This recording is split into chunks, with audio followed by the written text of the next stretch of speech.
Arutwo 499,453 nĩo meyandĩkithirie gũikarĩra kĩgeranio gĩa KCSE kĩa mwaka mũhĩtũku, no arutwo 495,768 maikarĩire kĩgeranio kĩu kũringana na Ministry ya Gĩthomo.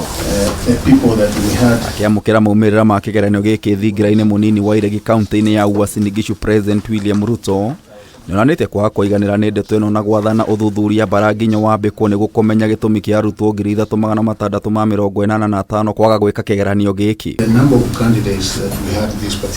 Agĩkĩra ndeto ĩno mũkonde Minister wa Gĩthomo Ezekiel Machogu nĩacukĩire thukuru imwe kũhenania namba ya arutwo arĩa meyandĩkithĩtie gũikarĩra kĩgeranio kuona no nginyagia ceceni ĩmwe ĩgakorwo na arutwo 30. I'm concerned with the number that failed to sit the examination, as it could point to a situation where some schools could be inflating the figures of registered candidates to meet the minimum threshold of 30 candidates required to be enlisted as an examination center. Machogu oigĩte angĩkorwo ũguo nĩguo maũndũ matariĩ, ũyũ nĩ ũhũthĩri mũru wa mbeca cia mũingĩ, kuona thirikari ĩrĩhagĩra o mũrutwo ciringi 3,000 cia kĩgeranio, rĩu arutwo 3,685 makĩhũthĩra ciringi mirioni 11, rĩu Minister agĩatha kanjũ ya igeranio NEC kwambĩka ũthuthuria. I therefore direct the relevant Directorate of Quality Assurance to work with the Kenya National Examination Council to investigate the 3,685 candidates who failed to sit the 2023 KCSE examination,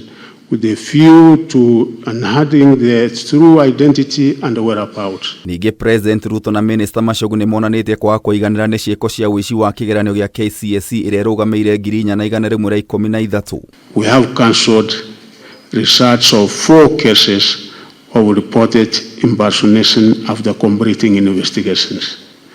The results of the remaining 4,109 candidates who were suspected to have engaged in examination irregularities have also been withheld pending the completion of investigations in their cases within a period of 20 days from today. We also want to ask the council that as we release these exams, every other time we have an audit of the whole process so that we can be able to make it better as we move forward every other year. Tiga arutwo Machogu ahithũrĩtie namba nene ya arutani nĩmekuruhanĩte na ciĩko cia gũteithĩrĩria ũici wa kĩgeranio, akĩhinyĩrĩria ikinya rĩa kĩwatho no nginyagia rĩtacũkio. 120 contracted professionals were reported to have been involved in aiding examination malpractices.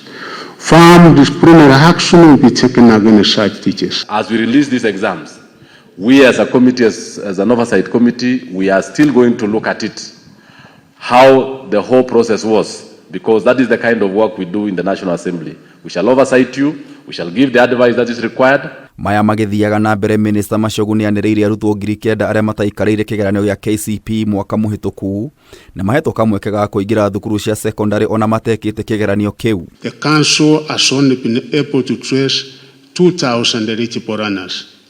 Since the number so far located is more to warrant the national examination, it has been decided that the 2,000 candidates join Form 1 starting January 8th,